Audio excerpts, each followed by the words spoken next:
사도행전 19장 1절부터 6절까지 말씀 제가 읽도록 하겠습니다.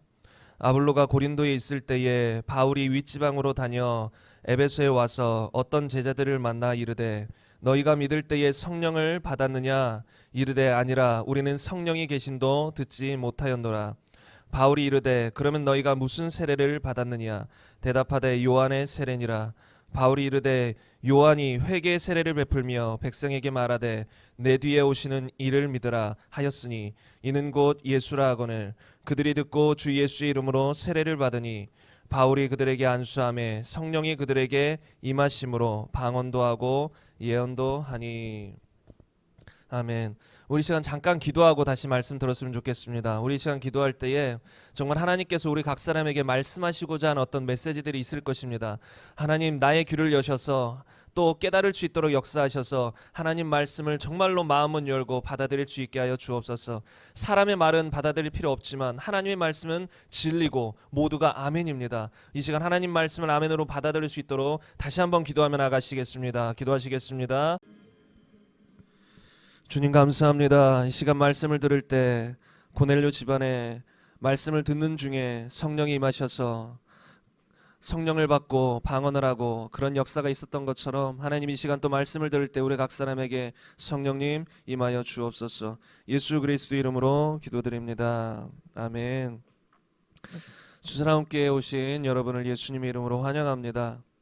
오늘 두 분이 처음으로 오셔서 잠깐 교회 소개를 또 하자면 이제 개척한 지는 한 1년 반 정도 됐나요? 이제 재작년 2019년도에 개척해서 이제 주님의 뜻에 따라 지금까지 나아오고 있는데 제가 뭐 특별히 잘난 사람도 아니고 뭐 엄청난 사람도 아닙니다. 다만 제 안에 성령님이 계시고 제가 예수를 믿어서 또 주님이 저를 이렇게 부르셔서 부족하지만 주의 종으로서 말씀을 전하며 이렇게 사역하고 있는 것인데 저희 교회의 방향성은 그렇습니다.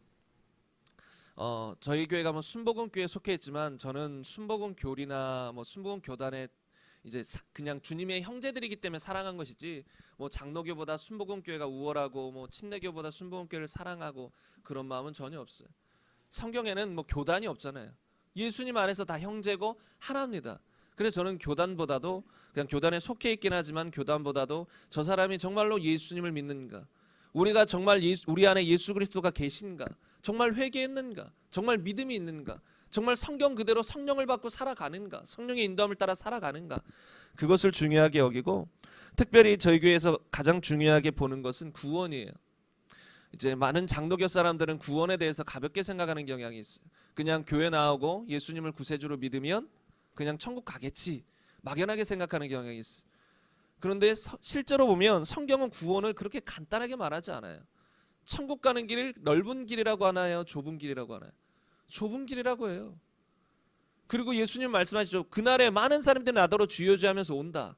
그러나 나는 그들을 향해서 도무지 모른다라고 할 것이라고. 여러분 이 사람들은 다 예수님의 이름을 알고 심지어 예수님의 이름을 가지고 능력까지 행한 사람들이에요.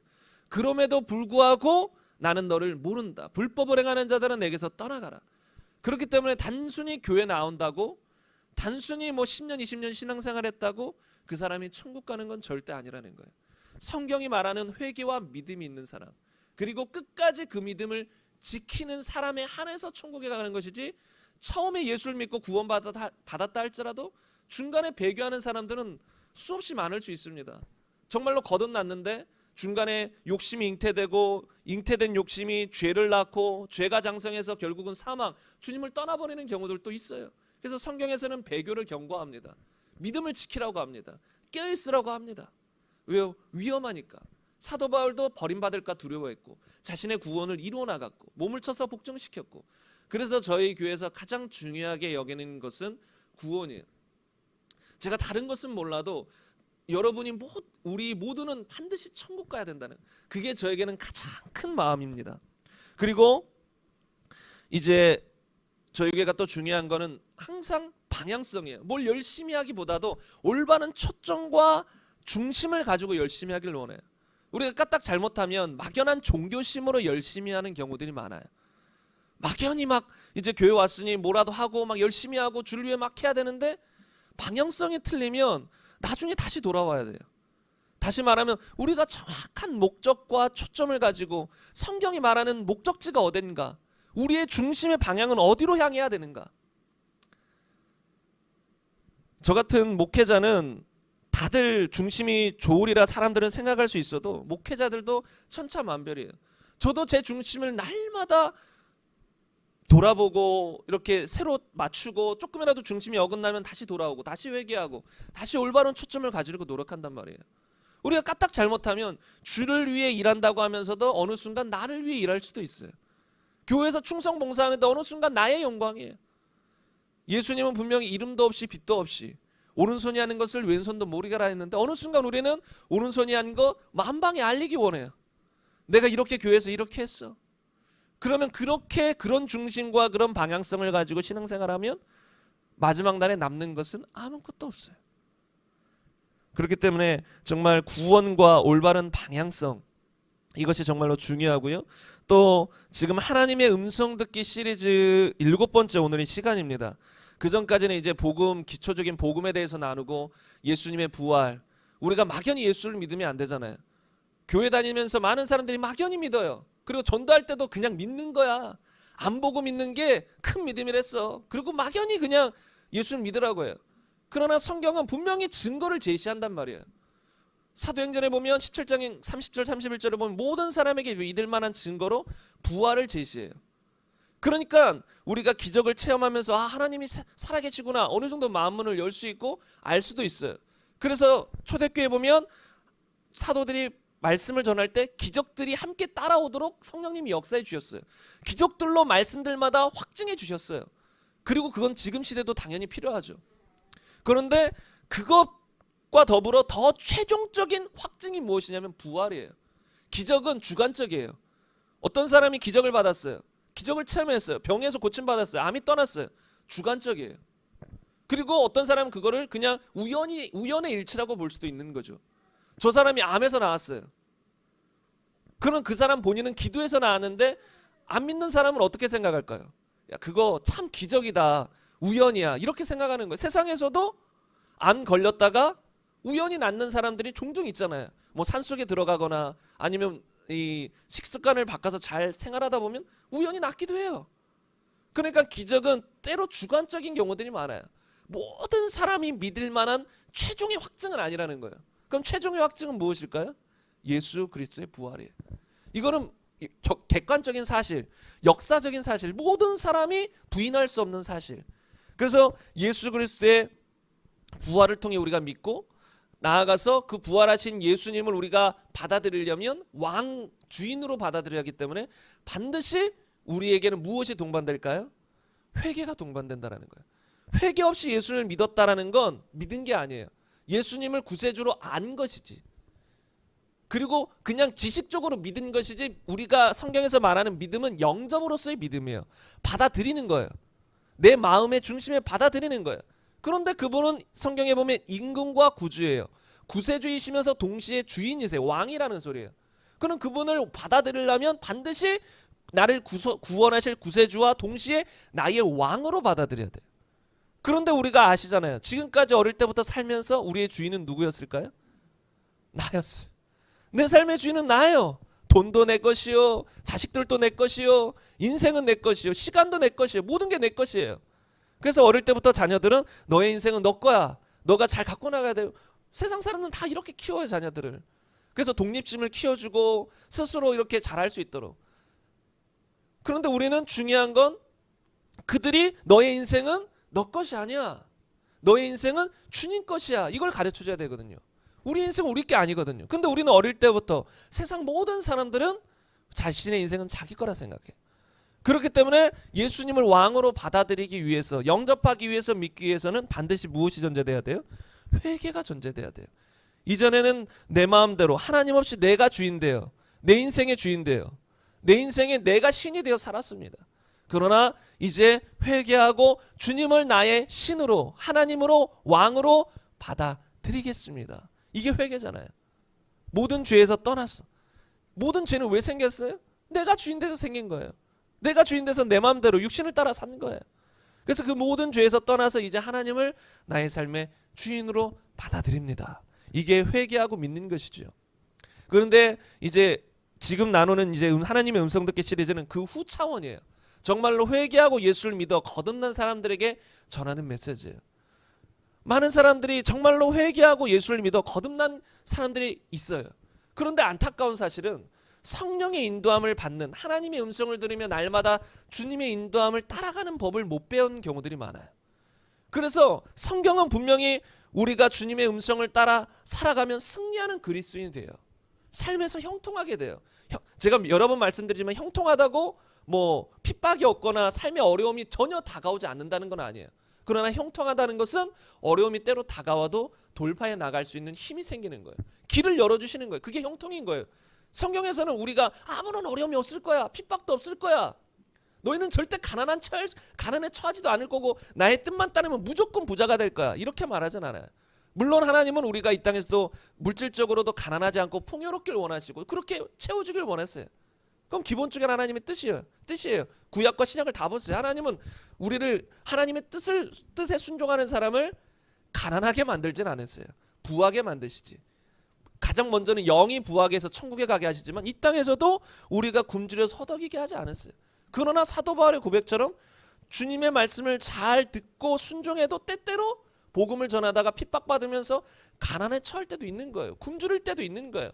그러나 그럴 때마다 주님은 다시 먹을 것을 주시고 회복시켜 나가시는 것이죠.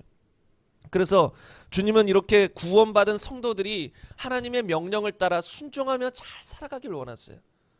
크게 두 가지지요. 우리가 하나님의 음성을 듣고 잘 살아가야 되는 것은 이제 내 개인적인 신앙생활을 위함이에요. 내가 주의 명령을 잘 따라 승리하는 그리스도인이 되기 위해서. 그리고 또 더 나아가서 나만이 아니라 나를 통해 세상 사람들에게 주님의 빛을 전해주기 위해서. 여러분, 하나님의 음성, 성령의 인도함을 받지 못하고서는 사역도 불가능합니다. 그냥 종교적인 사역이 될 수 있어요. 저도 성령님이 제 안에 없고 제가 성령의 인도함을 받는 법을 못 배웠다면 저는 그냥 지식적인 것을 여러분에게 전해줄 뿐이에요. 근데 저는 성령을 받았고 또 성령님이 인도하시는 법을 지금까지 계속 배워나가고 있어요. 하나님 음성 듣는 법을 계속해서 배워나가고 있어요. 그래서 이제 많은 사람들에게 말씀을 전할 수도 있고 생명을 전할 수도 있는 것이죠. 그래서 이제 하나님의 음성 듣는 또는 성령의 인도함을 받는 법을 여러분들과 나누고 있습니다. 오늘은 무엇이냐면 예수님을 영접하여 구원받은 후에 왜 성령 받고 방언을 말하려고 하지 않는가, 이것에 대해서 여러분과 나누고자 합니다. 왜 제가 지금 성령과 방언에 대해서 이야기하냐면 이제 하나님의 음성 듣기 시리즈에서 제가 지지난주쯤에 아마 나눴던 것 같은데 내적 증거에 대해서 나눴어요. 성령님이 이 시대에 우리를 인도하시는 가장 핵심적인 방법 중에 하나는 내적 증거라는 거예요. 환상과 꿈과 예언과 뭐 환경을 통해서 다른 사람을 통해서 여러 가지, 기본적인 거는 가장 첫 번째 말씀을 통해서 말씀하시는 거지만 여러 가지 방법들을 통해서 하나님 우리에게 말씀하세요. 그런데 주된 방법이 첫째는 성경이고 둘째는 내적 증거라는 거예요. 내적 증거가 뭐예요? 우리 안에 성령님이 오셨잖아요. 예수 믿는 사람은 성령이 우리 안에 오셨어요. 그럼 우리가 어떤 길을 걸어갈 때, 무엇을 결정할 때 내 안에 사인을 보는 거예요. 기도하면서 하나님 저거 어떡할죠? 하는데 마음이 불안해요. 마음이 초조해요. 막 마음이 거부감이 들어요. 빨간불 같아요. 그러면 그게 뭐예요? 그것이 옳지 않다라는 거예요. 그 방향은 옳지 않다라는 거예요. 그게 성령님이 내 안에서 증거해 주시는 거예요. 내적인 증거로. 영적인 영감이라고도 표현할 수 있어요. 그런데 어떤 것을 딱 생각했을 때는 듣자마자 막 마음이 기뻐져요. 뭔가 막 하나님의 뜻 같은 마음이 막 이 속에서 올라와요. 보통 사람들은 이게 하나님의 인도구나, 음성이구나를 모르고 그냥 지나가지만 이런 설교를 듣고 알면 아, 이렇게 하나님이 지금 나에게 말씀하고 계시구나, 지금 저게 맞는 말이구나, 저렇게 해야 되는구나, 하나님 뜻이구나, 이걸 알 수 있다는 거예요. 그런데 이렇게 성령의 내적 증거를 받기 위해서, 잘 받기 위해서 큰 도움을 주는 것이 방언의 은사라고 말씀드렸습니다. 방언의 은사는 영으로서 하는 기도이기 때문에 이 하나님의 음성, 내적 증거는 영으로 받는 거예요. 그래서 방언을 많이 기도할수록 영이 활성화되고 자꾸 영을 사용하기 때문에 더 주님의 음성, 내적인 증거를 더 민감하게 받을 수 있는 거예요. 그래서 방언 기도를 많이 하는 것의 유익에 대해서 나눴습니다. 그래서 이제 지금은 음성 듣기 시리즈지만 이제 성령의 은사, 방언을 받아야 한다. 이것을 나누고 있는데요. 오늘은 특별히 이 왜 이런 일들이 벌어졌는가? 한국 교회가 그나마 잘하는 건 구원에 대해서는 외친다라는 거예요. 십자가에 대해서 외쳐요. 예수님에 대해서 외쳐요. 문제는 예수님에 대해서 외치고 끝이라는 거예요. 예수님 영접하세요 하고 영접하면 끝이라는 거예요. 그 다음 이제 신앙생활 잘하세요. 교회 봉사 잘하세요. 충성하세요. 이렇게 나간다는 거예요. 근데 성경을 잘 보시면 항상 예수님을 영접한 다음에 그 영접하는 순간 성령을 받기도 하지만 영접한 다음에 후차적으로 사도행전에 보면 또 성령이 임하는 경우들이 있어요. 제가 나중에 설명하겠지만 그럼 예수님 영접했을 때 성령이 내 안에 안 오셨냐? 그런 의미를 말하는 게 아니에요. 성경은 어찌 보면 참 어려울 때가 많아요. 여러 명의 저자지요. 같은 성령님의 감동을 통해서 기록되긴 했지만 저자가 달라요.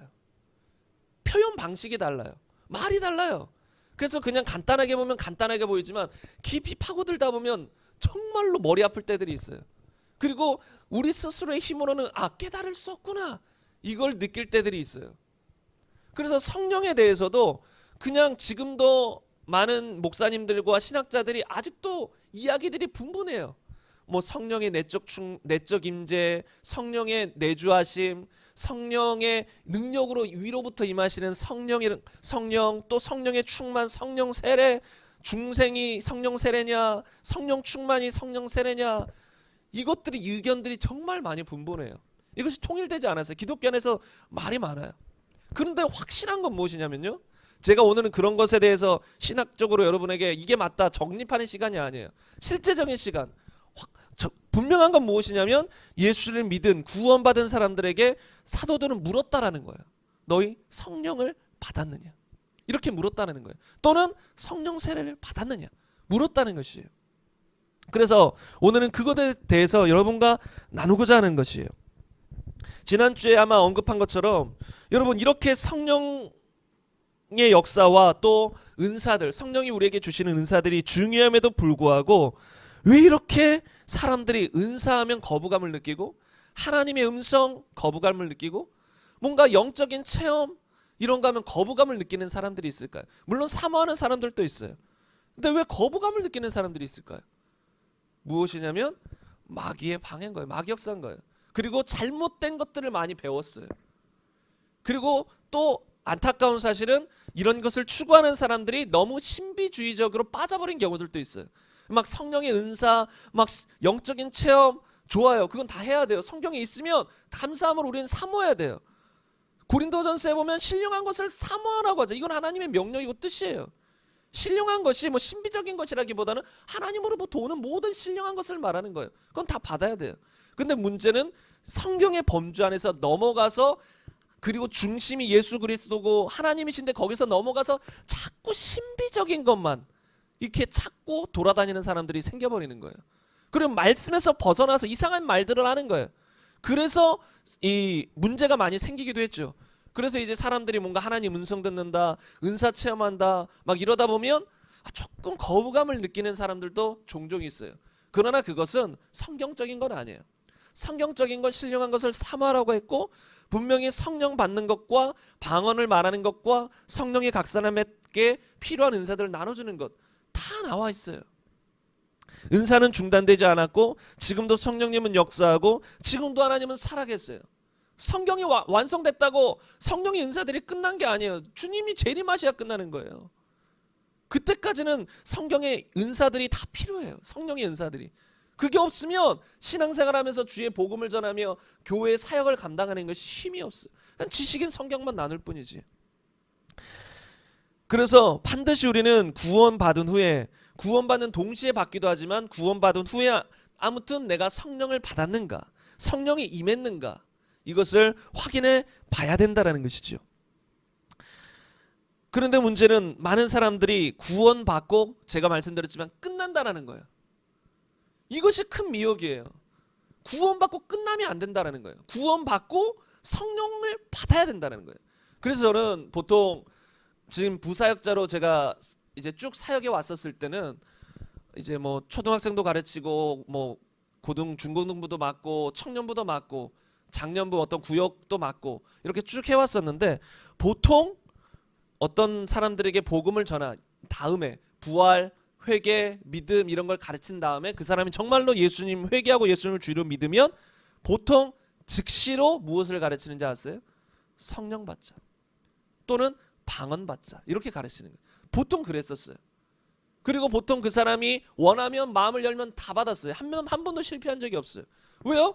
구원과 같이 성령도 선물일까요? 선물이 아닐까요? 선물이에요. 성경에서는 성령님을 선물로 주어진다라고 했어요. 다시 말하면 값없이 주세요. 구원도 원하면 다 받죠. 정말 회개하고 예수를 믿고 구원받기 원하면 다 주시는 거예요. 하나님이 보시기에 너는 그냥 원치 난 너 싫다? 너 회개해도 싫다? 구원 안 줄래? 이런 경우는 없어요. 하나님의 뜻은 모든 사람이 구원받기에 이르길 원했어요. 그거와 동시에 똑같이 성령도 마찬가지예요. 예수님은 내가 간 다음에 성령을 보내겠다라고 했어요. 요엘서 예언처럼 지금 이 예수님이 승천한 이후에는 말세고 그 말세에는 모든 육체에게 성령을 부어주시기로 하나님은 약속하셨어요. 그게 하나님의 뜻이에요. 우리 모든 육체에게 성령을 부어주시는 거예요. 다시 말하면 성령을 선물로 주시는 거예요. 원하신다는 거예요. 어떤 사람들은 성령님을 기다려야 돼. 막 40일 철학이 돼야 돼. 그건 귀한 것이죠. 그것을 뭐 잘못됐다라기보다는 조금 그 안에 잘못된 지식은 들어있어요. 우리는 성령님을 기다릴 필요가 없어요. 애타게 노력해서 나의 노력으로 성령을 받아 쟁취할 필요가 없어요. 선물은 우리가 쟁취하는 게 아니에요. 구원도 은혜로 주어진 것이지 우리가 막 나의 행위를 대가로 구원을 받는 건 아니잖아요. 물론 행위가 없으면 가짜 믿음이고 행위가 없으면 결국은 지옥 가는 거예요. 가짜 믿음이니까. 행위를 가지고 그것 때문에 의가 돼서 천국 가는 건 아니지만 행위가 없으면 믿음 자체가 가짜이기 때문에 지옥 가는 것이죠. 그거와 마찬가지로 구원, 성령도 선물이에요.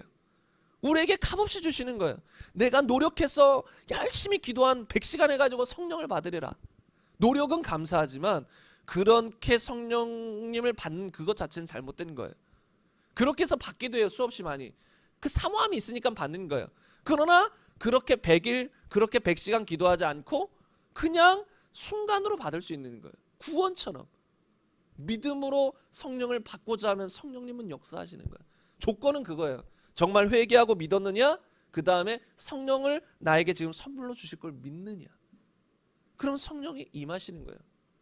물론 또 그 통로로 어떤 사도들이나 이 목사님들이 안수할 때 성령이 임하는 경우들도 많이 있지만 중요한 건 성령님은 선물로 주어진다는 거예요. 그런데 이렇게 중요한 성령을 받는 것이 왜 그토록 한국 교회에서 없어졌냐라는 거예요. 그냥 막연히 성령 충만, 성령 외치지만 실제적으로 말하는 거예요. 실제적으로 예수님 믿은 다음에 성령 받아야 한다. 우리 성령 받고 방언하자. 이런 말들은 하는 교회들도 있지만 안 하는 교회들도, 저는 어릴 때부터 여러 교회를 다녀봤고 여러 지역에 여러 사역지에서 사역을 해봤어요. 그런데 저는 한 번도 들어본 적이 없었거든요. 그래서 수련회 가서나 아니면 또 책을 통해서나 아니면 유튜브 설교를 통해서나 듣긴 했지만 제가 사역했던 교회들 중에서는 직접적으로 예수님 믿고 영접한 다음에 우리 또 성령 받고 방언을 말해야 된다 이렇게 말하는 경우는 못 들어봤어요. 그러나 성경으로 돌아가 보니까 다 예수님 믿은 다음에 성령 받고 방언 말하도록 하더라고요. 사도들도 물어요. 저기 하나님 말씀을 받았대. 그러면 또 묻는 거예요. 근데 성령 받았는가? 성령 안 받았으면 사도들이 가서 안수해갖고 성령 받겠다라는 거예요. 이게 성경의 역사인 거예요. 우리는 어떤 교회의 전통보다도, 교회 전통이 다 틀린 건 아니지만 교회 전통보다도 성경이 무엇을 말하는가에 초점을 가지고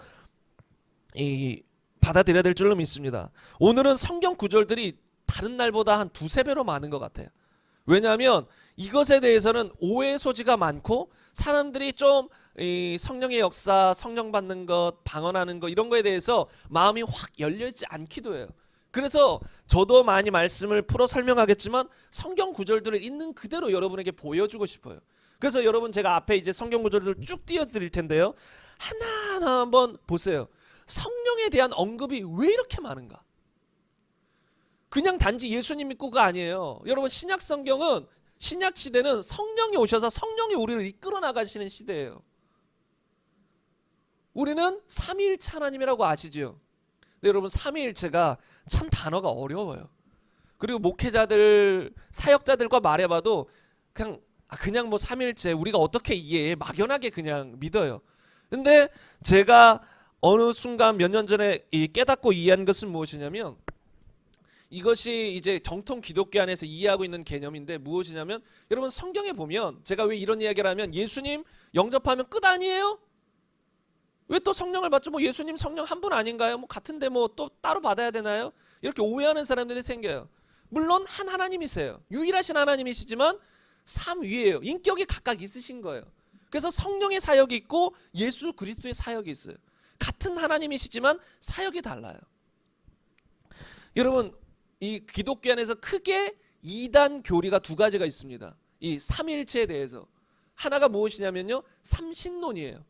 신이 세 분이다. 신이 세 분이다. 이게 무엇이냐면, 이 오래전부터 신이 있었는데, 뭐 옛날에 뭐 그 그리스 로마 신화 사람들이 만들어낸 소설 보면 뭐 제우스 신, 포세이돈 뭐 각각 있잖아요. 저는 그 뭐 관심도 없지만 포세이돈, 제우스 뭐 또 무슨 신이 있죠? 하여튼 그런 신들이 있는데 그 신들이 다 한 마음과 한 뜻인가요? 각각 달라요. 뜻도 다르고 막 지 맘대로고. 그러니까 오래전에 신이 세 신이 있었다. 저기 동해 어떤 신, 서해 어떤 신, 북에 어떤 신, 영원전부터 어떤 세 종류의 신이 있었다. 근데 어느 날 그 세 신들이 만났다. 만나가지고 우리 이제 한번 한 마음이 돼서 인간을 한번 만들어 보자.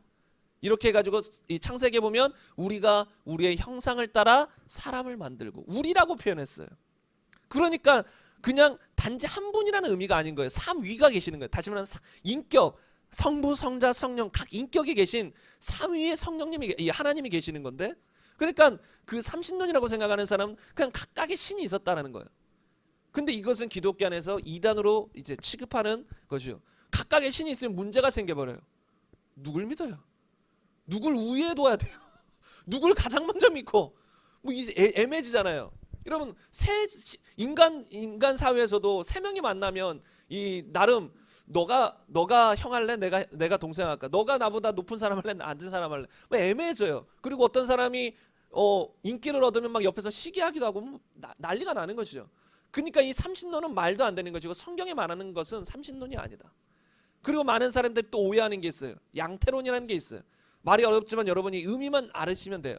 양태론이 뭐냐면 여러분 많이 들으셨을 거예요. 저도 어릴 때 이런 얘기를 많이 들었었어요. 교회에서. 무엇이냐면 성부, 성자, 성령님이 원래 한 분이시다. 다시 말하면 집에서 아빠인데 학교 가면 교수님, 이 다른 사람들을 만나면 친구. 그러니까 똑같은 한 분인데 때에 따라 역할이 다른 것뿐이다. 이렇게 가르치는 경우들이 많았어요. 그래서 어떤 사람은 또 이렇게도 표현하죠. 물이라는 게 있는데 액체일 때가 있고 고체일 때가 있고 기체일 때가 있다. 이게 삼위일체다. 뭐 이렇게 표현하는 경우들도 있어요. 근데 이것을 양태론이라고 해요. 한 분이다. 인격이 하나예요. 근데 제가 인격이 하나지만 인격이 세 개가 아니잖아요. 저는 저예요. 근데 제가 집에서는 아빠고 또 남편이고 뭐 여기서는 목사고, 그러니까 각각 그거 역할이 다를 뿐이지 똑같은 분이다 이렇게 말하는 게 있어요. 이게 양태론이고 이것도 성경적이지 않아요. 그러면 예수님이 이 땅에서 아버지께 기도하고 내가 가면 성령을 보내지, 아버지께 기도해서 성령이 오실 것이다.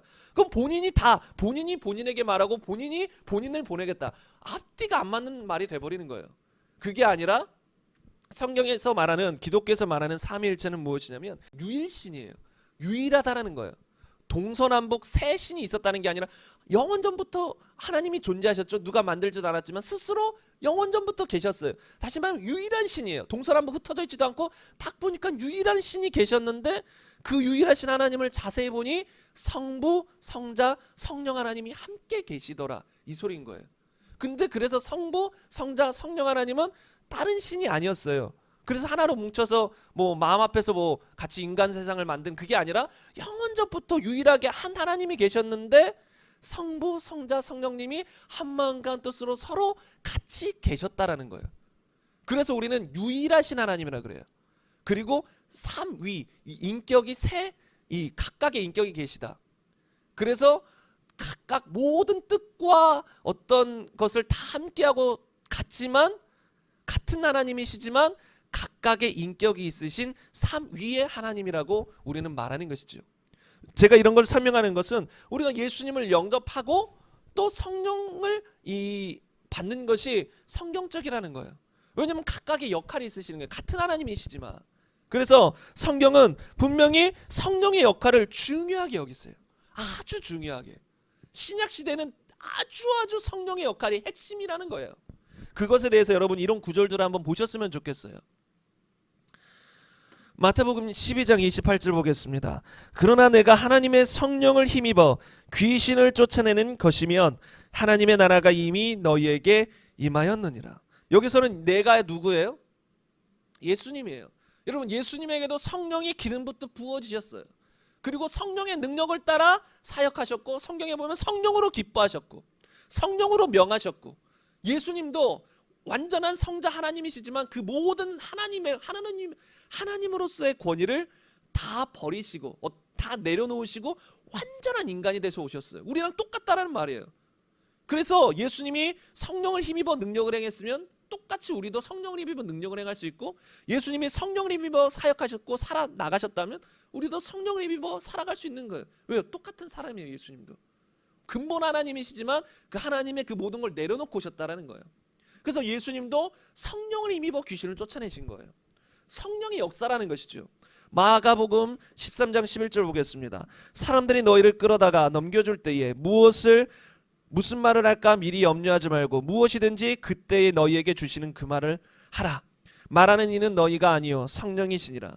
우리가 예수를 믿다 보면 지금 이 순간은 그 정도까지는 아니어도 어떤 나라들 그리고 앞으로 우리나라도 정말 공산주의나 이런 게 심각해지다 보면 예수 믿는 사람들도 끌려갈 수 있어요. 그럼 우리는 막 조마조마하겠죠. 어떻게 말하지? 뭐 말하지? 어떻게 하지 마.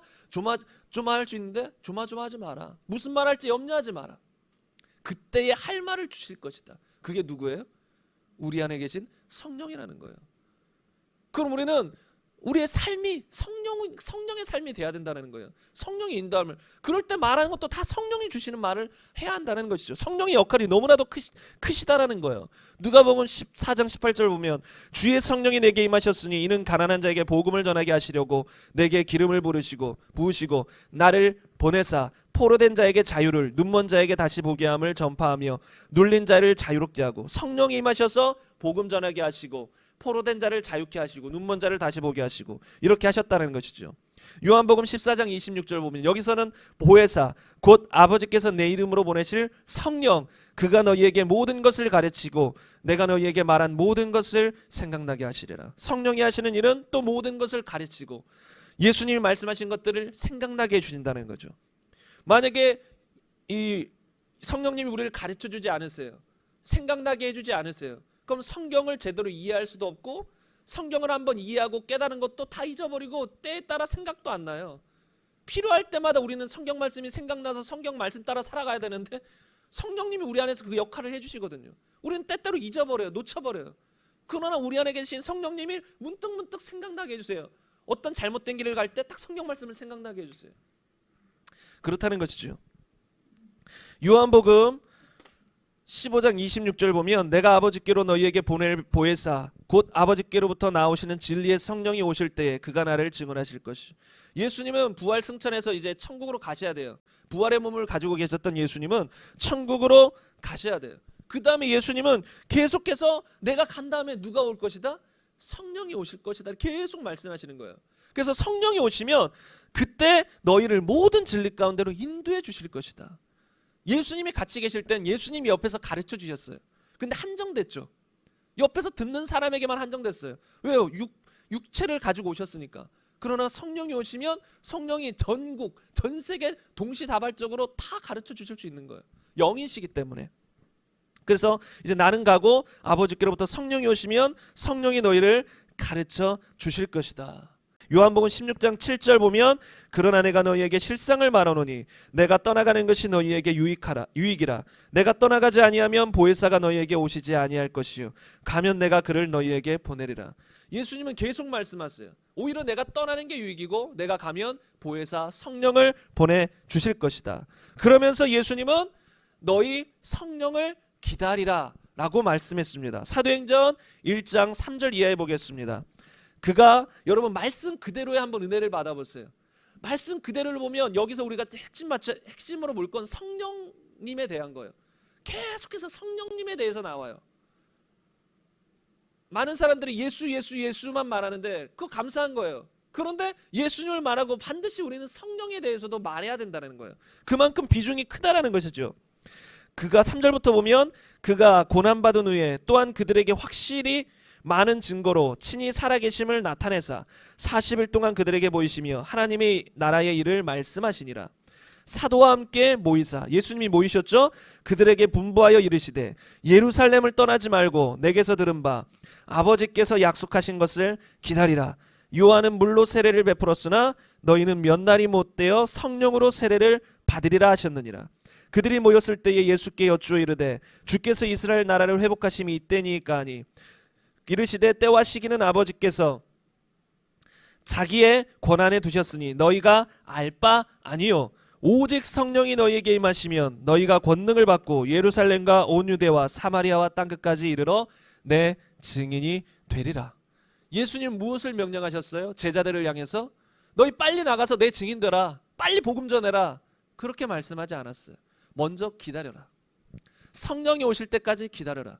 그리고 성령이 임하시면 너희가 권능을 받고 그 권능, 능력을 가지고 이제 신앙생활하며 능력을 가지고 나의 증인이 될 것이다. 이렇게 말했다는 것이에요. 그런데 어떤 사람 이제 나누겠지만 어떤 사람들은 이건 오순절날 다 임한 것이지 우리는 지금 구원받는 순간 다 이렇게 성령 받는 것입니다 라고 말하는 사람들이 있어요. 그러나 오순절날 이후에도 많은 경우 이 복음을 듣고 그 후에 후차적으로 또 성령을 받는 일들이 많이 있었다라는 것이에요. 계속해서 말씀 나누겠습니다. 사도행전 2장 4절 보면 그들이 다 성령의 충만함을 받고 성령이 말하게 하심을 따라 다른 언어들로 말하기를 시작하니라. 신약시대는 계속 성령의 역사입니다. 사도행전 2장 38절 보면 베드로가 이르되 너희가 회개하여 각각 예수 그리스도의 이름으로 세례를 받고 죄사함을 받으라. 그리하면 성령의 선물을 받으리니. 계속 성령의 선물까지 말하는 거예요. 그냥 예수님 죄사함 끝 아니에요. 성령까지 말한다는 것이죠. 사도행전 4장 31절 보면 빌기를 다음에 모인 곳이 진동하더니 무리가 다 성령이 충만하여 담대히 하나님의 말씀을 전하니라. 우리가 담대히 하나님 말씀을 전할 수 있는 비결이 있습니다. 성령 충만이에요. 어떤 사람들은 본 인간적으로 내성적인 사람들이 있고 남 앞에서 말하기 힘든 사람들이 있어요. 그런데 성령 충만하면 그걸 극복할 수가 있어요. 제가 오래전에 듣기로 그 장경덕 목사님이라는 분이 계세요. 그 TV에도 나오고 좀 이렇게 많이 웃기신 분 있죠. 장경덕 목사라는 분도 원래 엄청 내성적이었다 그래요. 그래서 사람들 앞에 뭘 말하고 이렇게 못해요. 그러나 이제 성령 받고 이 강단에 서면 담대해진다는 거예요. 담대하게 전한다는 거예요. 근데 아마도 이제 강단에서 내려오면 아마 좀 이렇게 다시 쑥스러워하고 뭐 그랬다는 것 같긴 해요. 그러니까 우리가 성령이 임하셔서 성령 충만을 받으면 담대함이 생긴다는 거예요. 전도하지 못했던 사람도 담대하게 전하게 되고 말 못했던 사람도 담대하게 말하게 되고 무서운 막 그전에 막 사람들이 막 핍박하고 무서워 도망 다니려고 하다가 성령의 충만을 받으면 갑자기 담대해져서 복음을 전하게 되고 이런 일들이 이루어진다는 거예요. 그래서 성령의 충만함을 받아야 된다는 것이죠. 사도행전 4장 사도행전 6장 3절에 보면 형제들아 너희 가운데 성령과 지혜가 충만하여 칭찬받는 사람 7을 택하라. 우리가 이 일을 그들에게 맡기고. 여러분 성경은 집사의 직분을 세울 때도 조건이 뭐였어요? 지혜도 충만해야 되지만 무엇이 충만해요? 성령이 충만해야 되는 거예요. 이들은 성령 충만, 성령 받는 것 이게 그들에게는 기본이었고 일상이었다라는 거예요. 그게 당연한 것이었어요.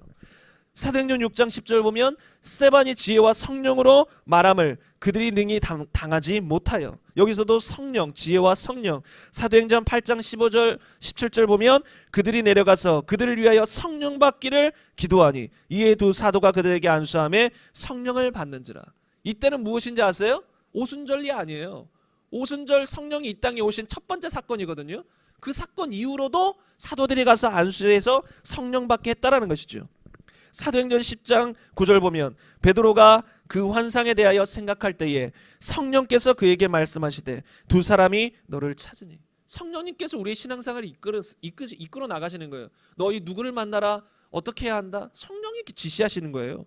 고린도전서 2장 4절에 보면 내 말과 내 전도함이 설득력 있는 지혜의 말로 하지 아니하고 다만 성령의 나타나심과 능력으로 하여. 전도함도 성령의 능력으로.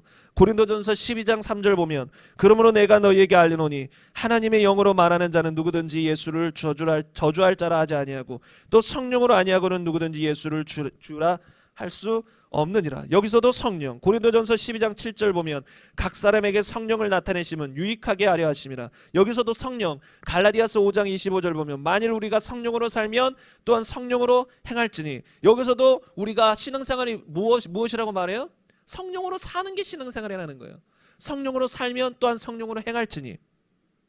로마서에 보면 하나님의 영으로 성령으로 인도함을 받는 그들이 하나님의 자녀들이라 그랬어. 하나님의 자녀들은 뭐예요? 특징이 성령의 인도함을 받는 거예요. 성령으로 사는 거예요. 갈라디아서 5장 16절 내가 너희에게 이르노니 너희는 성령을 따라 행하라. 그리하면 육체의 욕심을 이루지 아니하니라. 에베소서 5장 18절 보면 술 취하지 말라. 이는 방탕한 것이니 오직 성령으로 충만함을 받으라. 지금까지 많은 성경 구절을 봤습니다. 수없이 더 많은데 추리고 추렸습니다. 수없이 더 많아요. 근데 지금 나온 것들이 계속 성령으로 지시받고 성령으로 인도함받고 성령으로 살고 성령을 따라 살고 성령으로 행하고 성령으로 충만받고. 이토록 성령의 역사가 중요한 것이에요. 근데 왜 이렇게 중요한지 아세요? 갈라디아서 3장 13절 14절 보겠습니다. 그리스도께서 우리를 위하여 저주를 받은 바 되사 율법의 저주에서 우리를 속량하셨으니 기록된 바 나무에 달린 자마다 저주 아래에 있는 자라 하였습니다. 이는 그리스도 예수 안에서 아브라함의 복이 이방인에게 미치게 하고 또 우리로 하여금 믿음으로 말미암아 성령의 약속을 받게 하려 함이라. 여러분, 예수님께서 십자가에 달리신 이유는 단순히 우리의 죄 사함 받고 끝 이게 아니에요. 성령의 선물을 받게 하려고 하신 거예요. 성령의 약속을. 나무에 달려 죽으신 이유가 그냥 우리의 죄만 용서해 줘서 끝이 아니에요. 성령의 선물을 받기 위해서 힘있게 능력 있게 죄를 이기며 세상에서 빛과 소금의 역할을 감당할 수 있도록 하셨다라는 거예요. 이게 구약 성경에서도 나옵니다. 에스겔서 36장 27절에 보면 또 내 영을 너희 속에 두어 너희로 내 율례를 행하게 하리니 너희가 내 규례를 지켜 행할지라. 이게 신약의 복음에 대해서 미리 예언한 거예요. 구약 때. 앞으로 예수님이 오시고 이제 나중에 신약 복음 시대가 될 때에 내 영을 너희 속에 두어. 구약 시대에는 모든 사람에게 다 영이 임하지, 하나님의 영이 임하지 않았어요. 그런데 신약 시대에는 이제 기본적으로 복음이 역사할 때는 모든 사람에게, 예수를 영접하는 모든 사람에게 내 영을 너희 속에 두어 너희로 내 율례를 행하게 하리니 내 규례를 지켜 행할지라. 여러분, 우리가 말씀을 지키고 순종할 수 있는 비결은 하나입니다. 성령의 역사예요. 근데 성령은 은혜의 선물인가요? 우리의 노력으로 쟁취하는 건가요? 은혜의 선물이에요. 그래서 은혜인 거예요. 우리의 신앙생활도 은혜인 거예요. 우리의 어떤 믿음의 투쟁, 노력이 필요 없다라는 게 아니에요. 육체를 쳐서 복종시키는 게 필요 없다는 게 아니에요. 성령을 받고 성령이 우리를 이끌어 나가시는 것 자체가 값없이 주어진 거잖아요. 그래서 은혜인 거예요. 그래서 우리는 그 은혜, 어떤 은혜요? 성령을 받고 성령이 내 삶을 이끌어 나가는 그 은혜가 매일 매순간 평생 필요한 거예요. 여러분도 아시겠지만 여러분의 힘으로 살아갈 수 있습니까? 못 살아가요. 그래서 사도 바울은 성령 충만함을 받으라. 성령으로 채워져야, 충만해져야 그 힘으로 우리는 살아갈 수 있는 거예요. 죄를 이길 수 있고 주의 복음을 능력 있게 전할 수 있는 것입니다. 그래서 성령의 충만함을 받아야 된다라는 거예요. 그래서 성경은 이렇게 성령의 역사에 대해서 수없이 말하고 있고 중요하게 여기고 있습니다. 그래서 우리는 성경을 따라야 돼요. 그냥 예수 믿고 구원받고 회개 믿음 이러면 됐지. 아니에요. 복음은 회개 믿음 다음에 성령을 받고 성령으로 사는 것까지가 성경에서 말하는 복음이에요. 그래서 우리는 성령을 받고 성령 충만함을 받고 성령의 인도함을 따라 살아가는 삶이 돼야 될 줄로 믿습니다. 그래서 두 번째로 나눌 것은 여러분에게 좀 구분을 해야 될 것 같아요. 제가 미리 말씀드렸지만 예수님 믿고 거듭나는 것과 성령 받는 것은, 성령 세례는 구분이 돼요. 성경에서. 그것이 무엇이냐면 사도행전 1장 3절 아까 말씀을 나눴죠. 여러분 여기서 보면 예수님께서 제자들을 향해서 예루살렘을 떠나지 말고 기다리라고 했어요. 그리고 제자들은 실제로 순종했고 예루살렘에서 기도하다가 마가의 다락방에서 성령을 받아요. 또 여러분 잘 생각해 보세요. 제자들이 구원 받았을까요? 구원받지 못했을까요? 마가 다락방 이전에. 만약에 마가 다락방에 성령 내리시기 전에 제자들 죽었으면 어떻게 될까요? 지옥 갈까요? 천국 갈까요? 천국 가지요. 왜요? 예수님이 이렇게 말씀하셨기 때문입니다. 요한복음 15장 3절 보면 너희는 내가 일러준 말로 이미 깨끗하여졌으니. 제자들을 향해 말하는 거 이미 깨끗해졌어요. 그래서 이들은 구원받은 제자들이에요. 근데 구원받은 제자들에게 성령을 받도록 주님은 기다리라 하셨다라는 것이에요. 또 이런 예를 몇 가지 들겠습니다. 이거는 마가의 다락방 성령이 처음 역사하실 때이기 때문에 어떤 사람은 그건 처음에만 그런 것입니다. 처음에 마가의 다락방 이 땅에 성령이 오시는 역사적인 사건, 그때만 그런 것이지 지금 시대에는 예수님 믿으면 다 성령 받는 뭐 따로 그런 거 필요 없습니다. 이렇게 말하는 사람들이 있어요. 그러나 마가 다락방 이후에도 쭉 구분해서 말하는 경우들이 있어요. 사도행전 8장 12절 이하에 보겠습니다. 말씀 그대로로 은혜 받겠습니다. 빌립이 하나님 나라와 및 예수 그리스도의 이름에 관하여 전도함을 그들이 믿고 남녀가 다 세례를 받으니. 여기서만 우선 보겠습니다. 빌립이 능력이 있었어요. 성령 충만했어요. 빌립 성령 충만해서 성령의 능력으로 복음을 전했고 이 사람들이 그렇게 전도함을 들었을 때 믿고 세례까지 또는 침례까지 받았어요. 그럼 이 사람들은 구원을 받았나요? 안 받았나요? 여러분 우리가 예수님을 정말로 회개하고 믿고 침례 받아요. 그럼 구원 받은 거예요? 안 받은 거예요? 구원 받았죠. 마가복음 16장 16절 보겠습니다. 믿고 세례를 받는 사람은 구원을 얻을 것이요 믿지 않는 사람은 정죄를 받으리라. 우리가 구원받는 것의 핵심은 회개하고 믿는 거예요. 그래서 믿고 세례까지 받은 사람은 구원은 얻는 거예요. 더군다나 형식적으로 받은 것도 아니에요. 이때는 빌립 집사님이 능력으로 하나님의 나라를 전했었어요. 그래서 이들은 다 믿고 세례를 받았어요. 구원받은 사람들이죠. 그리고 시몬도 믿고 세례를 받은 후에 전심으로 빌립을 따라다니며 그 나타나는 표적과 큰 능력을 보고 놀라니라. 예루살렘에 있는 사도들이 사마리아도 하나님의 말씀을 받았다 함을 듣고 베드로와 요한을 보내매. 이 우리의 개념과 이 초대교회 이 사도들의 개념은 뭔가 좀 다른 경우들이 많아요. 특별히 이 성령에 대해서 우리는 이런 개념을 가지고 있지 않는 경우들이 많아요. 그런데 여기서는 그들이 하나님 말씀을 받았대요. 그럼 여러분 우리 입장에서 어떻게 해요? 저기 어떤 사람들이 하나님 말씀 받았대, 예수님 믿고 침례 받았대 하면 우리는 어떻게 반응할까요? 와 할렐루야 하고 축하하자, 우리 하나님 자녀 됐어, 같이 이제 신앙생활 열심히 하자, 이렇게 되는 거잖아요. 물론 이게 감사하고 이게 뭐 잘못됐다는 건 아니에요. 그런데 사도들은 이 초대교회 이 사람들의 반응은 뭐였어요? 예루살렘에 있는 사도들이 사마리아도 하나님 말씀을 받았다함을 듣고 단지 기뻐하고 즐거워하는 것에서 멈추는 게 아니라 베드로와 요한을 보내요. 왜 보낼까요? 15절 보면 그들이 내려가서 그들을 위하여 성령 받기를 기도하니. 하나님 말씀 받고 구원받은 사람을 향해서 성령이 임하기를 기도했다라는 거예요. 저는 지금 구체적인 용어들을 다 구분해서 사용하고 있지 않아요. 왜냐면 이걸 어떤 사람들 이런 용어를 어떤 사람은 저런 용어로 막 쓰기 때문에 그런 용어는 지금 제가 뭐 성령의 내주, 성령 세례, 성령 충만 이런 용어를 여러분에게 말하고자 하는 게 아니에요. 성경 그대로 이런 성령을 받는 역사들이 있다는 걸 말하는 거예요. 그러니까 성령 받기를 기도하니 이는 아직 한 사람에게도 성령 내리신 일이 없고 오직 주 예수의 이름으로 세례만 받을 뿐이더라. 이에 두 사도가 그들에게 안수하며 성령을 받는지라. 구분하고 있다는 것입니다. 이것에 대해서는 한 본문만 더 살펴보겠습니다. 사도행전 10장 43절 이하에 보면 그에 대하여 모든 선지자도 증언하되 그를 믿는 사람들이 다 그의 이름을 힘입어 죄사함을 받는다 하였느니라. 베드로가 이 말을 할 때에 성령이 말씀 듣는 모든 사람에게 내려오시니 베드로와 함께 온 할례 받은 신자들이 이방인들에게도 성령을 부어주심으로 말미암아 놀라니. 여기서는 어떤 내용이냐면 고넬료와 그 같이 모인 사람들이 이 베드로를 통해서 복음의 메시지를 듣고 있었어요. 아직 이들은 하나님에 대해서는 알았지만 구원자이신 예수님에 대해 복음에 대해서 못 들었기 때문에 이 천사가 나타나서 베드로를 통해서 구원받을 수 있는 복음의 메시지를 전해라. 그래서 복음의 메시지를 전하고 있는 거예요.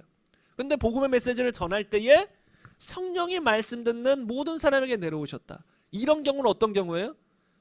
구원받는 것과 성령 받는 것이 같은 날에 이루어진 거예요. 거의 동시에 이루어졌다고 보는 것이죠. 그러니까 어떤 경우는 예수님을 믿을 때 그때 성령이 임하는 경우도 있고 어떤 사람들은 구원 받았지만 후에 성령 받고 방언을 말하는 경우도 있다라는 것이에요. 이건 한 구절 더 봐야 될 것 같습니다. 사도행전 19장 1절 이하에 보면 아볼로가 고린도에 있을 때에 바울이 윗지방으로 다녀 에베소에 와서 어떤 제자들을 만나 이르되 너희가 믿을 때에 성령을 받았느냐 이르되 아니라 우리는 성령이 계신도 듣지 못하였느니라. 여기서도 사도 바울은 묻는 게 뭐예요?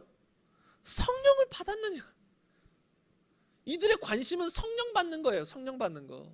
예수님 믿은 다음에 성령 받는 것을 관심이 있었고 그렇게 하길 원하셨다라는 거예요. 하길 원했다는 거예요. 왜요? 예수님이 나는 요한은 물로 침례를 주었는데 나는 너희에게 성령으로 침례를 줄 것이다. 이렇게 말씀하셨기 때문에. 그러니까 예수님의 사역이 뭐예요? 성령으로 침례 주는 거예요. 성령을 받게 하는 것입니다.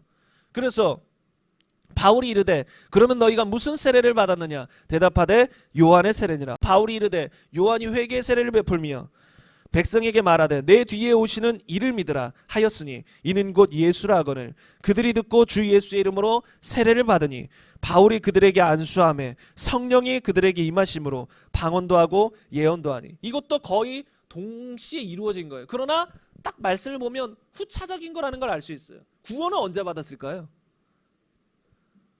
믿으라 했을 때 이는 곧 예수라 하거늘 그들이 듣고 주 예수 이름으로 세례를 받았다. 여기는 믿음이 다 포함됐겠죠. 세례를 받았다는 것 자체가 말씀을 받고 믿었다라는 소리예요. 그러니까 믿고 세례를 받았을 때 그들은 구원받았을 거예요. 왜요? 예수님 말씀처럼 믿고 세례를 받으면 구원을 얻을 것이요 믿지 않으면 정죄를 받으리라. 믿고 세례를 받았어요. 구원받았어요. 그 후에 바울이 안수했을 때 성령이 그들에게 임했을 때 방언도 하고 예언도 했다고 성경은 이렇게 말한다는 것이지요.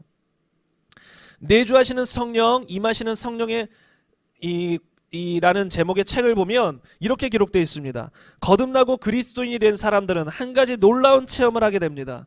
그리스도 예수를 주님으로 영접하고 침례를 받으면 그리스도의 몸이 되며 하나님의 가족이 되는 것이지요.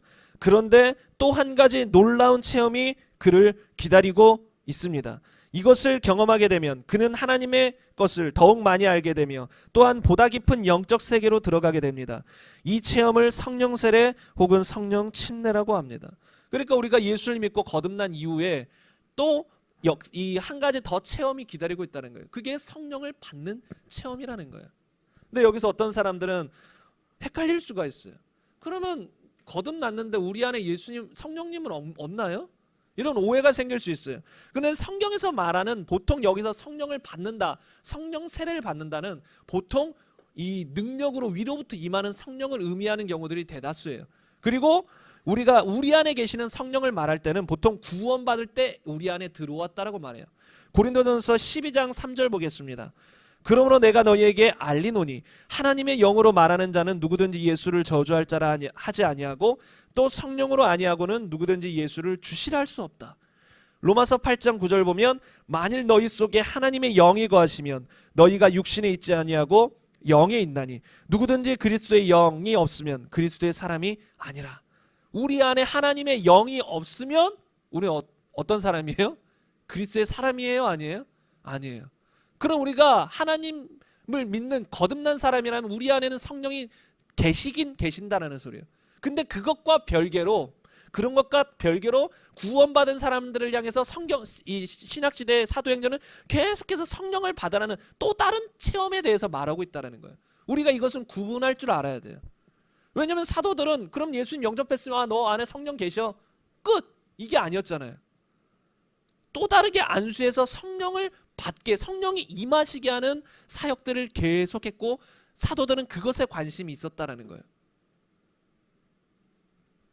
그래서 오늘 우리는 이런 방법으로 성령을 받는 경험을 해야 한다는 거예요. 그냥 단지 예수 믿고 거듭나서 내 안에 성령이 오시는, 내주하시는 그걸 넘어서서 사도들이 계속해서 전했던 성령을 받았느냐, 믿을 때에 성령을 위에서 임하시는 성령 너희에게 임했느냐, 영어로 보면 위로부터 임하다라는 표현이 있거든요. 위로부터 임하는 성령을, 지금 능력의 성령을, 권능을 주시는 성령을 받았느냐, 이걸 성경은 말하고 있다라는 것이죠. 그래서 마지막 세 번째입니다. 여러분, 이렇게 성령을 받을 때, 위로부터 능력으로 임하시는 성령을 받을 때 항상 동반되는 게 있어요. 보통 순복음 교회에서 요것들에 대해서는 잘 말하긴 하는데 저는 순복음 교회라서 이런 것들 말하는 게 아니에요. 전 순복음 교인이 되기 전에 원래 이런 말씀들을 알고 있었고 이렇게 사역도 해왔어요. 저는 원래 침례교 출신이고 그전에는 이제 학부는 침례 신학대학교였고 그전에는 어릴 때부터 쭉 장로교에서 지내왔어요. 그래서 저는 그런 교단 내 문제가 아니라 성경에서 말하는 것을 따라가는데, 성경에서 보면 성령을 받을 때 이 성령 세례든 성령 충만이든 그런 용어는 중요한 게 아니에요. 지금 사도행전에서 사도들이 성령 받게 했을 때는 항상 무엇이 동반됐을까요? 방언이 동반됐다는 걸 우리는 볼 수 있다라는 거예요. 그래서 제가 이제 다음 주부터 이제 방언의 유익에 대해서 설명하고, 정말 우리가 방언 받아 더 힘있게 성령 충만하게 능력 있게 신앙생활 하려고 하는데, 오늘은 그 방언을 받는 것에 대해서, 성령을 받으면 방언이 따라온다는 것에 대해 여러분에게 확실히 인지시켜 드리고 싶어요. 그런데 여기서 어떤 사람들 헷갈려하는 게 있어요. 성령 세례가 그럼 방언입니까? 아니에요. 성령과 방언은 달라요. 성령님은 인격 계신 하나님이시고, 성령을 우리 안에 받을 때, 성령을 또는 위로 임하시는 성령을 받을 때, 그때 동반되는 이 역사가 무엇이냐면 방언이 터진다라는 거예요. 이게 동반되는 거예요. 사도행전을 보면 쭉 동반되는 걸 알 수 있어요. 그래서 이제 우리가 어떤 직임으로서의 방언의 은사나 아니면 뭐 직임으로서 여러 가지 은사, 또 고린도전서에 보면 여러 가지 은사들은 각 사람의 필요에 따라 나눠져요. 모든 사람이 그런 걸 다 받고 그러진 않아요. 그러나 방언만큼은 성령 받은 사람에게 동일하게 다 임했다라는 거예요. 그래서 우리가 다 이 성경이 말하는 의미의 성령을 받고 방언을 받자라는 거예요. 방언 받으면 여러분의 신앙생활이 더 깊어질 수 있고 더 주님과 교제가 날로 발전될 수 있기 때문에, 또 신앙생활에 유익을 얻을 수 있기 때문에 꼭 받아야 됩니다. 다른 은사들은 다른 사람을 위한 은사지만 방언은 누굴 위한 은사예요? 나를 위한 은사예요. 예언도 치유도 능력 행하는 것도 다 다른 사람에게 유익을 끼치는 거지만, 성경에서 방언을 하는 사람은 자신의 덕을 세우고 나의 유익을 위한 거예요. 나의 신앙생활, 내가 주님 안에서 제대로 세워져 나가기 위해. 근데 결과적으로 다른 사람을 유익을 위한 것도 되긴 해요. 내가 잘 신앙생활을 해나가고 잘 성령으로 인도함 받고 영적으로 세워지면 결국은 다른 사람에게 영향력이 가니까. 아무튼 기본적으로 방언은 나를 위한 것인데, 이 성령을 받을 때 방언의 은사가 항상 따라왔다는 걸 여러분은 인지하셨으면 좋겠습니다. 사도행전 2장 4절 마가의 다락방 처음 사건이죠. 그들이 다 성령의 충만함을 받고 성령이 말하게 하심을 따라 다른 언어들로 말하기를 시작하니라. 제가 다음 주나 다다음 주 말하겠지만 성령의 말하게 하심을 따라 말하는 게 방언이에요. 내가 그냥 노력해서 학습해서 방언하는 거 가짜예요. 그런 건 없어요. 성령이 이 안에서 방언하도록 도와주세요. 근데 여기서 또 하나 더 있어요. 다른 언어들로 말하기를 시작한 건 누굴까요? 사람들이에요. 그들이에요. 이 두 가지가 있어요. 성령이 말하게 도와주세요. 그럼 도와주실 때 그 성령의 도우심을 따라 누가 말해야 돼요? 내가 말해야 돼요. 이거는 성령 방언의 은사를 받을 때 다시 한번 설명드리겠습니다. 아무튼 여기서도 성령의 충만함을 받을 때 방언이 뒤따랐다라는 것이에요. 우리가 아까 읽었던 사도행전 8장 12절 말씀 이하에 보면 빌립이 복음을 전했을 때 이때 사마리아 사람들이 이 하나님의 말씀을 받았다 했잖아요. 구원 받았다라는 소리예요. 이들에게 베드로와 요한을 보냈을 때 이 그들이 내려가서 그들이 성령 받기를 기도하니 이는 아직 한 사람에게도 성령 내리신 일이 없다. 여러분 참 궁금하지 않아요? 여러분 성령이 눈으로 보이시나요? 하나님 성령님은 영이세요. 우리의 육안으로는 보이지 않아요. 근데 이들은 성령 내리신 일이 없다. 어떻게 알았을까요? 내렸을 수도 있잖아요. 근데 이들은 내리신 일이 한 사람에게도 내리신 일이 없다. 무엇으로 알았을까요? 이에 두 사도가 그들에게 안수함에 성령을 받으니 받았는지 어떻게 알 수 있을까요? 이 초대교회 사람들은 무엇으로 알았는지 아세요? 여기서는 구체적으로 나와 있지는 않아요. 근데 시몬이라는 사람도 이 악한 마음을 품은 사람인데 사도들의 안수로 성령 받는 것을 보고 돈을 들여. 심지어 불신자, 악한 마음을 품은 사람도 봤다라는 거예요. 뭘 받은 걸 봤어요? 성령 받은 걸 봤다라는 거예요. 아니 영이신데 눈으로 보이지도 않는데 성령 받는 것을 봤대요. 그럼 무슨 일이 있었을까요 도대체 무슨 일이 있었길래 사람들은 성령 받는 것을 볼 수 있었을까요? 그래서 그 사람은 성령 받게 하는 능력을 나한테도 주세요. 그래서 내가 막 사람들에게 안수하면 성령 받게 했어요. 돈 줘가지고 저런 능력 받으려고. 마음이 비틀어진 사람이죠. 아무튼 이런 일들이 있었어요. 근데 여기서는 어떤 일이 있었는지 구체적으로 나와 있지 않아요. 근데 분명히 무슨 일이 벌어진 거예요. 벌어지지 않고서 어떻게 알아요? 근데 다른 구절들을 보면 그것이 명확합니다. 사도행전 10장 43절 이하에 보면 그에 대하여 모든 선지자도 증언하되 그를 믿는 사람들이 다 그의 이름으로 힘입어 죄사함을 받는다 하였느니라. 베드로가 이 말을 할 때 성령이 말씀 듣는 모든 사람에게 내려오시니 베드로는 또 어떻게 하셨을까요? 성령이 내려오신 걸 어떻게 하셨을까요? 막 눈으로 봤을까요? 환상으로? 아니, 여기서는 환상으로 본 게 아니에요. 무엇이냐면 베드로와 함께 온 할례 받는 신자들이 이방인들에게도 성령 부어 주심으로 말미암아 논란이 이는 왜 어떻게 알았을까요? 성령 받는 줄을 이는 방언을 말하며 하나님 높임을 들음이로라. 그러니까 초대교회 사람들은 어떻게 저 사람이 성령 받은지 아닌지를 알았어요? 방언을 말한 것을 통해 안 거예요. 처음 오순절날 성령이 임했을 때 그들이 성령의 말하겠음을 방언을 받았죠. 그거와 똑같이 이때도 임한 걸 보고 아 이들도 성령 받았구나. 우리랑 똑같이 성령을 받은 것이구나. 이렇게 알았다는 거예요. 여기서는 하나님 높이는 것이 추가되어 있어요. 그러니까 우리가 성령 받을 때 기본적으로 모든 사람에게 공통적으로 따라오는 것은 방언이고 2차적, 3차적으로 다른 것도 이제 플러스로 따라오기도 해요. 어떤 사람들은 방언만 하지 않고 예언도 하기도 하고 어떤 사람은 방언도 하고 또 하나님 높이는 찬양을 올리기도 하고 어떤 사람들은 방언 받은 동시에 환상을 보기도 하고 어떤 사람은 방언 받는 동시에 어떤 영적인 신령한 체험을 하기도 하고 저 같은 경우는 방언 받을 때 방언만 받았어요. 뭐 특별한 체험이 없었어요. 그래서 참 좀 안타까워요. 좀 특별한 체험을 더 했으면 막 어떤 사람들은 방언 받을 때 막 갑자기 눈물이 팍 쏟아지고 막 온몸이 뜨거워지고 막 빛이 막 임하고 뭐 이런 간증들이 많아요. 근데 저는 아무런 그런 간증 없어요. 그냥 방언 받을 때 방언 받았어요.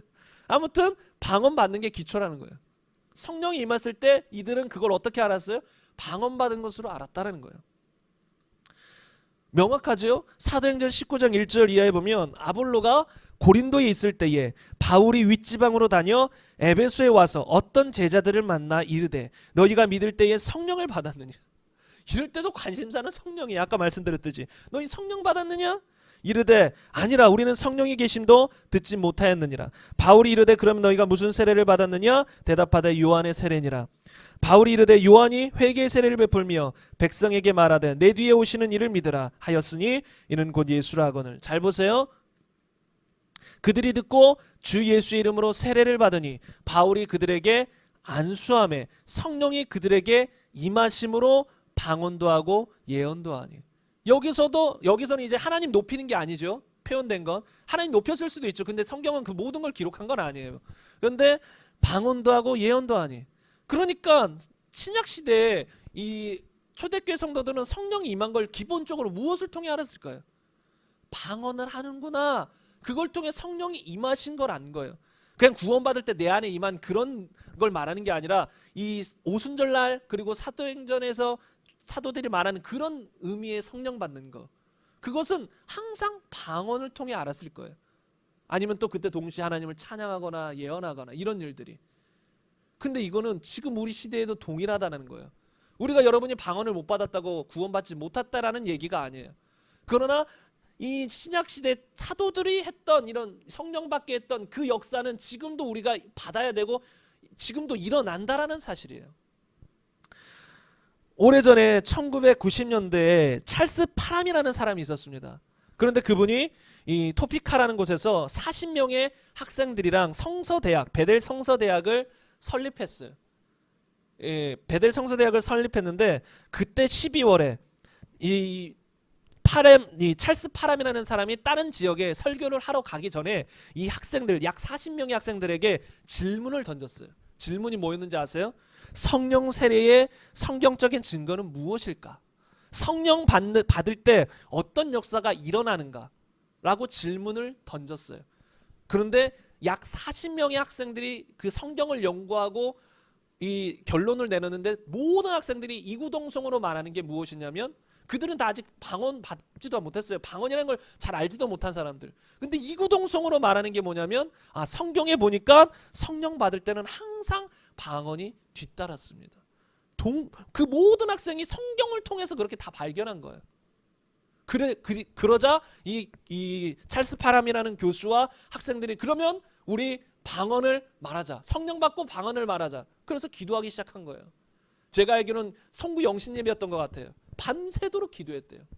그때 어떤 이 에그니스 오즈만이라는 이 학생에게 1월 1일 날 처음으로 성령이 임하고 방언을 말하기 시작했어요. 그들은 다 놀라죠. 이런 일들이 없었으니까 잘. 그런데 그때 학생이 성령 받고 방언을 말하고 그리고 다른 사람도 계속 기도하다가 다 한 명씩 한 명씩 전체가 제가 알기로 이 성령 받고 방언을 말했다 그래요. 그리고 그것이 시초로 이 오순절 이 순복음 교회가 생겼다라는 그 이제 역사적인 기록이 있어요.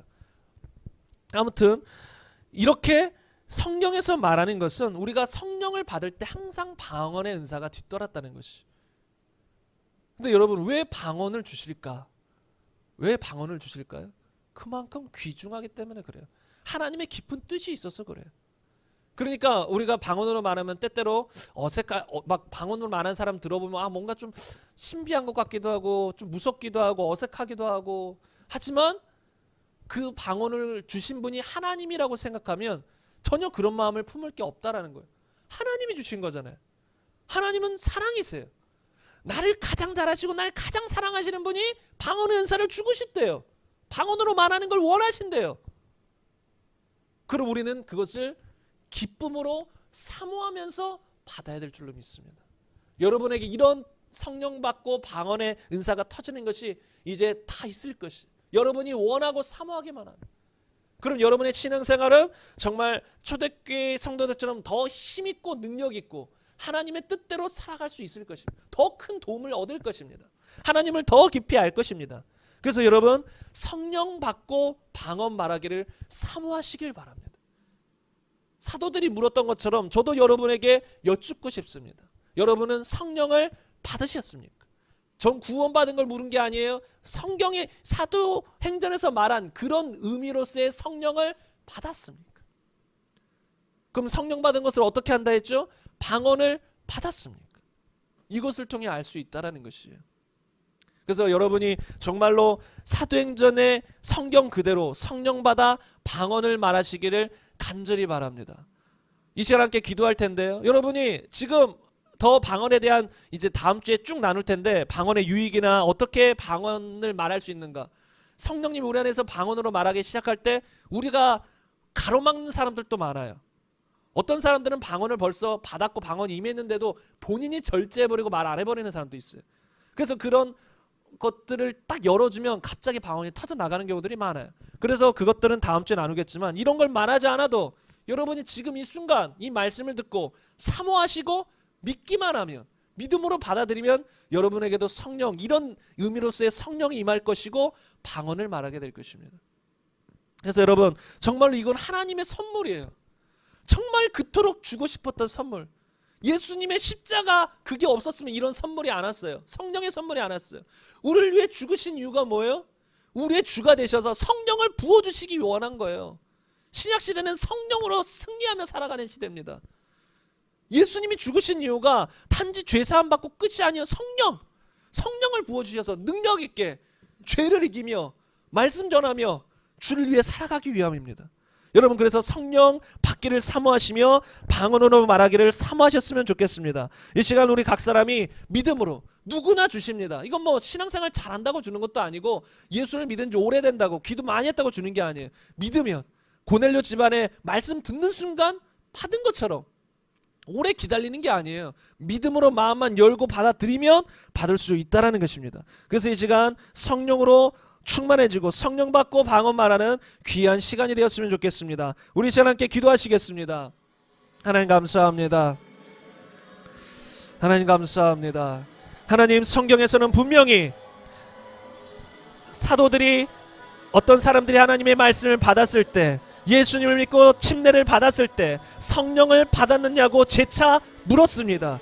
하나님, 그들은 성령 받게 하는 것이 주 관심사였습니다. 왜냐하면 성령 받아야만 권능을 받고 성령 받아야만 힘있게 주님의 증인된 삶을, 제자된 삶을 살아갈 수 있기 때문입니다. 성령님, 하나님, 이 시간 역사하여 주시옵소서. 사도행전의 역사처럼 지금도 동일하게 성령님 역사하시고 성령님 임하시고 우리 각 사람이 방언을 말하며 또 각 사람의 필요에 따라 예언도 하게 하시고 또 하나님을 높이는 찬양이 나오게 하시고 하나님, 신령한 체험을 할 수 있도록 주님 도와주옵소서. 성경이 말한 대로 성경의 역사대로 사도행전 초대교회의 역사대로 지금 성령님 임하여 주옵소서. 우리가 사모합니다. 우리가 사모합니다. 성령이 임하시기를 사모합니다. 사도행전과 같은 성령의 임하심과 방언 말하는 것을 사모합니다. 주님, 이 시간 역사하여 주옵소서. 주님, 이 시간 역사하여 주옵소서. 하나님, 역사하여 주옵소서. 아멘. 속에서부터 하나님 방언이 터져나오게 하여 주시옵소서. 속에서부터 방언이 터져나오게 하여 주옵소서. 성령으로 충만해지고 방언을 말하게 하여 주옵소서. 주님, 리스카 여러분, 리스보 여러분, 리스바이 하나님 방언으로 말할 수 있도록 하나님 역사하여 주시옵소서. 성령님 충만케 하소서. 우리 각 사람이 충만케 하소서. 우리 각 사람이 충만케 하소서. 우리 각 사람이 충만케 하소서. 주님, 이 시간 우리를 충만케 하여 주옵소서. 주님, 우리 각 사람이 충만케 하옵소서. 여러분 사모하시면서 기도하길 바랍니다. 또한 믿음으로 기도하길 바랍니다. 믿음으로 받는 것입니다. 너희가 믿을 때에 성령을 받았느냐? 너희가 믿을 때에, 우리는 믿을 때에 성령을 받게 됩니다.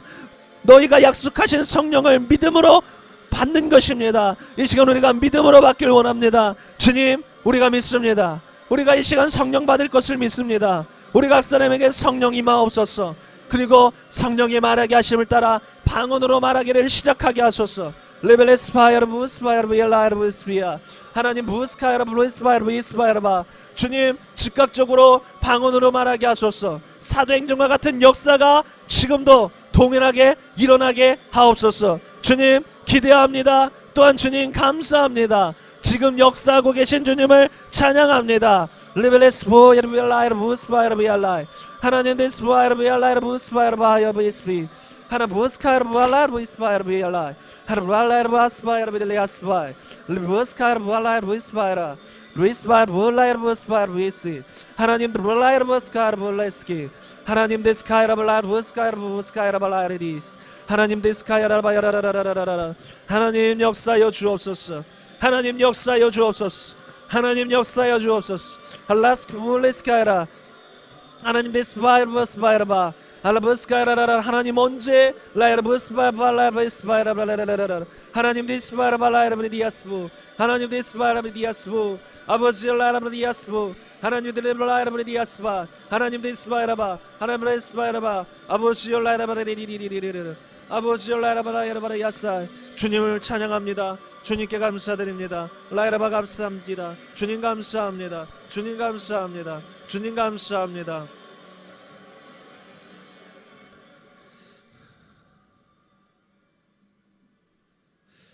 우리 이어서 오늘 말씀과 관련 없지만 또 한 가지 더 기도했으면 좋겠습니다. 이 나라를 위해서 기도했으면 좋겠습니다.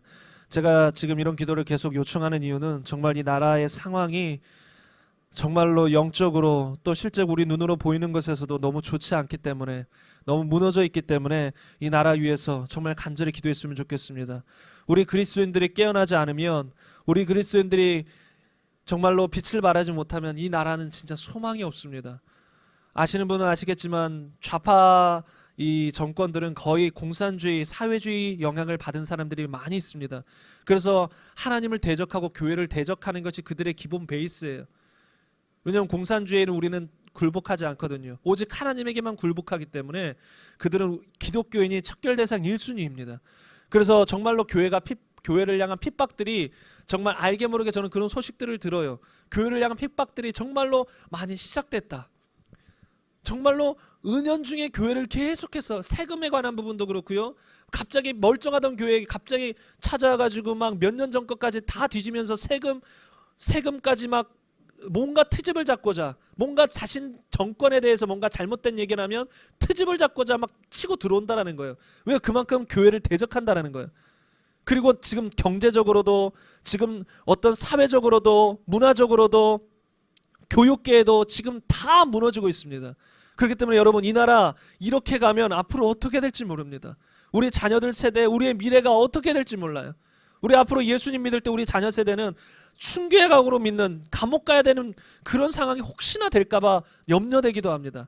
그러므로 이 나라를 위해서 한번 간절히 기도했으면 좋겠습니다. 하나님, 먼저 교회들이 잘못한 것들을 용서해 주시고, 먼저 교회들이 회개하고 깨어나게 하시고, 또한 교회가 이 나라의 빛과 소금의 역할을 감당해서 또 수많은 믿음의 사람들이 각 정치와 교육과 언론과 이 모든 것에 믿는 사람들이 세워져서 하나님의 법으로 이 땅을 다스리고 하나님의 법으로 이 땅을 이끌어 나갈 수 있도록 주님 도와주옵소서. 주님, 이 나라를 살려 주옵소서. 주님, 이 나라를 생각하여 주옵소서. 이 나라의 역사하여 주옵소서. 다시 한번 회개의 물결과 다시 한번 큰 역사함을 보길 원합니다. 주님, 역사하여 주옵소서. 이 나라를 위해서 다시 한번 간절히 기도하겠습니다. 하나님, 감사합니다. 이 나라가 정말 수없이 많은 영역에서 무너지고 있습니다. 벌써 많이 무너졌습니다. 주님, 이 나라가 주님, 하나님을 대적하는 공산주의 사회주의 체제에 무너지지 않게 하옵소서. 공산주의 사회주의 체제가 이 나라를 장악하지 않게 하옵소서. 하나님, 이 나라를 다시 회복시켜 주시옵소서. 먼저 교회들이 잘못한 것이 너무나 큽니다. 교회가 제대로 말씀을 선포하지 아니하고, 교회가 먼저 회개하고 참된 성도들을 양산해내지 못하고 만들어내지 못하고, 하나님 정말 종교적으로 되고, 또 세상에서 하나님 빛과 소금의 역할을 감당하지 못하고, 오히려 교회가 잘못하고 죄를 범하고, 하나님 이런 경우들이 많았습니다. 하나님, 우리 교회들을 용서하여 주옵소서. 하나님, 그리고 우리 교회가 하나님 다시 한번 회개하고 새롭게 되어 하나님 이 땅 가운데서 참된 하나님의 빛을 발하게 하옵소서. 사도행전 초대교회의 역사처럼 하나님, 그들은 세상 사람들에게도, 예수 믿지 않는 사람들에게도 칭송을 받았다 했습니다. 이 시대에도 세상 사람들이 예수 믿는 사람들 보면 칭송하게 하게 하시고, 예수 믿는 사람들 보면 저들은 뭐가 달라, 저들은 정말 사랑이 충만해, 이렇게 세상 사람들의 시선이 바뀔 수 있도록 주님 도와주옵소서. 이 나라를 구하여 주옵소서. 이 나라를 살려 주옵소서. 너무나도 무너져가고 있는 이 나라 살려 주옵소서. 무너져가고 있는 이 나라 살려 주옵소서. 무너진 이 나라 회복시켜 주옵소서. 하나님, 주님의 역사하시는 방법밖에 없습니다. 주님의 역사하시는 방법밖에 없습니다. 주님의 역사하시는 방법밖에 없습니다. 주님이 살려 주옵소서. 주님이 회복시켜 주옵소서. 주님이 회복시켜 주옵소서. 주님이 회복시켜 주옵소서. 주님이 회복시켜 주옵소서. 주님이 회복시켜 주옵소서. 우리 이어서 연관돼서 한 가지만 더 기도하겠습니다. 이 나라 이제 아마 대통령이 1년 정도 남았나요? 그럼 이제 또 새롭게 선거 기간이 올 텐데 정말 저는 뭐 좌파다 우파다 그런 것이 중요한 게 아니라 좌파보다는 우파를 그래도 지지하는 이유는 우파가 완전해서 우파가 뭐 흥미 없고 뭐 타락하지 않아서가 아니에요. 좌파가 워낙 공산주의와 사회주의 체제가 강했어요. 그래서 저는 지금 좌파 우파 정치 얘기하는 것도 아니고 중요한 것은 정말로 하나님을 믿는 그냥 믿고 어정쩡하게 신앙생활하는 종교인이 아니라 정말로 거듭나서 성령 충만한 사람이 대통령이 되었으면 좋겠습니다. 아니면 차선책으로라도 하나님의 법에서 좀 벗어나지 않은 정말 그래도 좀 생각이 그나마 덜 타락한 그래도 하나님의 법에서 크게 벗어나지 않은 그나마 도덕적인 좀 나라를 그나마 잘 이끌어 나갈 수 있는 사람이 대통령이 되기를 간절히 바랍니다. 근데 방법은 하나님께 기도하는 방법밖에 없습니다. 수많은 사람들이 무슨 태극기 부대이니 뭐 이런 것을 통해서 지금 운동을 하기도 하지요. 그런 것이 다 잘못된 것만은 아니지만 그 안에 너무나도 좀 오류들이나 과격한 것이나 이 하나님의 성품과 반대되는 일들도 벌어졌어요. 그러나 중요한 건 우리가 침묵하고 있어서만은 안 되죠. 우리가 물론 표현도 해야 되고 나서서 그들 앞에 이 선포도 해야 되고 잘못된 것을 고쳐 나가야 되는 적극적으로 우리가 나설 부분도 필요하지만 수없이 해봤잖아요. 그런데도 중요한 건 우리가 그런 것들도 때 필요에 따라 성령의 인도함을 따라 해 나가야겠지만 중요한 건 하나님이 역사해 주셔야 돼요. 하나님이 변화시켜 주셔야 돼요. 하나님이 이 나라의 판도를 완전히 뒤집어 주셔야 돼요. 우리가 생각지 못한 방법으로. 그렇기 때문에 우리 간절히 기도했으면 좋겠습니다. 우리가 이 나라를 위해 기대할 것은 하나님밖에 없습니다. 하나님밖에 이 나라를 살리실 분이 없습니다. 역사를 봐도 이스라엘 봐도 한 나라의 흥망성쇠는 결국은 최종적으로 하나님이 결정하시는 겁니다. 하나님이. 그래서 하나님 이 나라를 살려주옵소서. 살려주옵소서. 우리 다시 한번 마지막으로 기도하겠습니다. 하나님 감사합니다. 이 나라 살려주옵소서. 하나님 이 나라의 흥망성쇠를 결정하실 수 있는 분은 하나님이십니다. 주님, 주님, 아브라함과 대화하셨던 주님, 하나님 이 나라에 50명의 의인이 있다면 이 나라 살려주시겠습니까? 하나님 이 나라에 40명의 의인이 있다면 살려주시겠습니까? 하나님 이 나라에 30명의 의인이 있다면 살려주시겠습니까? 하나님 이 나라에 10명의 의인이 있다면 살려주시겠습니까? 하나님 이 나라에 그래도 예수님 믿는 사람들이 있습니다. 하나님 예수님 믿고 의롭게 살아가는 사람들이 그래도 이 나라의 곳곳에 있습니다. 주님 이 나라 살려주옵소서. 그렇게 믿는 예수 믿는 성령 충만한 주님의 자녀들을 보고 이 나라 살려주옵소서. 이 나라 살려주옵소서. 이 나라 살려주옵소서. 이 나라 회복시켜 주옵소서. 좌파 정권 물러나게 하소서. 사회주의 공산주의 체제 물러나게 하소서.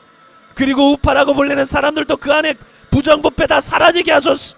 하나님을 대적하는 모든 것들 사라지게 하소서. 주님, 주님 역사하소서. 이 나라 살리소서. 주의 백성들이 빛을 발하게 하여 주옵소서. 주님, 주님 이 나라 다시 한번 일어나게 하소서. 주님 교회들이 다시 한번 일어나게 하소서. 간구합니다. 지금의 교회들은 개혁이 되어야 됩니다. 새로워지지 않으면 소망이 없습니다. 너무나도 부패하고 타락한 교회들이 너무나 많습니다. 주님 전국적으로 교회들의 회개 운동과 성령의 운동이 일어나게 하여 주옵소서. 주님 간구합니다. 주님 간구합니다. 이 나라 살려 주옵소서. 이 나라 살려 주옵소서. 주님 이 나라 살려 주옵소서. 이 나라 살려 주옵소서. 주님 이 나라 살려 주옵소서. 이 나라 회복시켜 주옵소서. 하나님 우리의 어린 세대들 정말로 너무나도 힘든 시대에 태어났고 살아가고 있습니다. 하나님 앞으로 더 힘들어질 수도 있는데 하나님 이 나라의 판도를 뒤집어 주소서.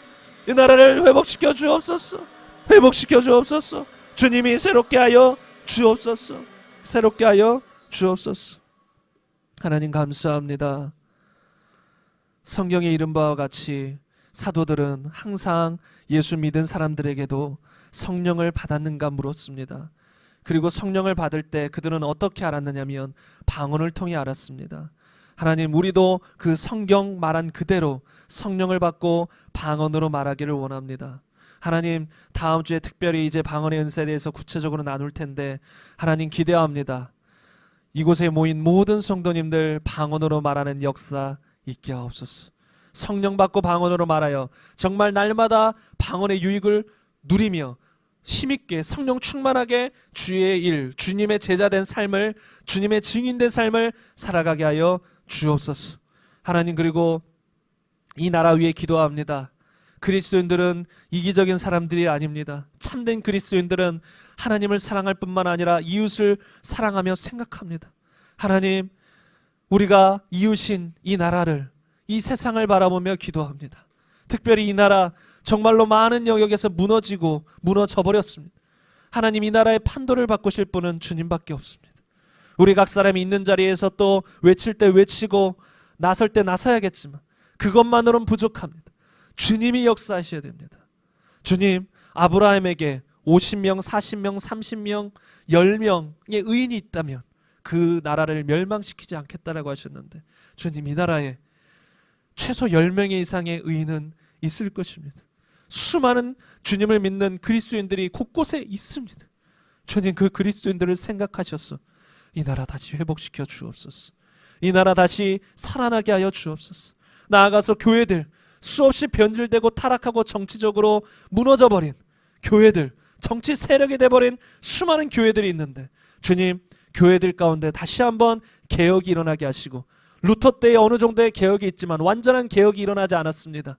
지금 다시 한번 온전히 성경 그대로의 개혁이, 회개와 성령의 운동이 우리 교회들 가운데 일어나게 하옵소서. 그래서 교회가 더 이상 세상 사람들로부터 조롱받지 않게 하시고, 오히려 교회를 봤을 때 저 사람들은 뭔가 다르다, 인간을 초월한 것 같다, 뭔가 저 사람들에겐 신이 임한 것 같다, 성령이 임한 것 같다, 뭔가 저 사람들은 다르다 칭송하며 교회를 우러러보는, 그래서 구원받는 사람이 날마다 늘어나는 그런 역사가 있게 하여 주옵소서. 준비한 예물 주 앞에 올려드렸습니다. 주님, 기뻐 받아주시고 또 주님이 원하시는 곳에 쓰이게 하여 주옵소서. 여기 모인 성도님들, 유튜브로 또 예배드리는 성도님들, 항상 성령 충만하고 날마다 방언으로 또 우리가 마음으로 한국말로 기도하는 것을 통해서 날마다 주님과 교제하는 걸 통해서 더 깊이 주님을 알아가고 영혼 육간에 강건하며 삶이 형통하며 강건할 수 있도록 주님 붙들어 주옵소서. 지금은 우리 구주 예수 그리스도의 은혜와 하나님의 사랑과 성령님의 내재 충만 교통하심이 오늘 말씀을 듣고 성령을 받고 방언을 말하기로 결단하고 또한 벌써 성령 받고 방언을 말한 우리 모든 성도님들에게, 그리고 성도님들의 가족과 직장과 학업과 정말로 불쌍한, 정말로 무너져버린 이 나라와 정말로 끔찍한 일들이 벌어지고 있는 북한과 전 세계 가운데, 이스라엘 가운데 지금부터 영원토록 함께 있기를 축원하옵나이다. 아멘.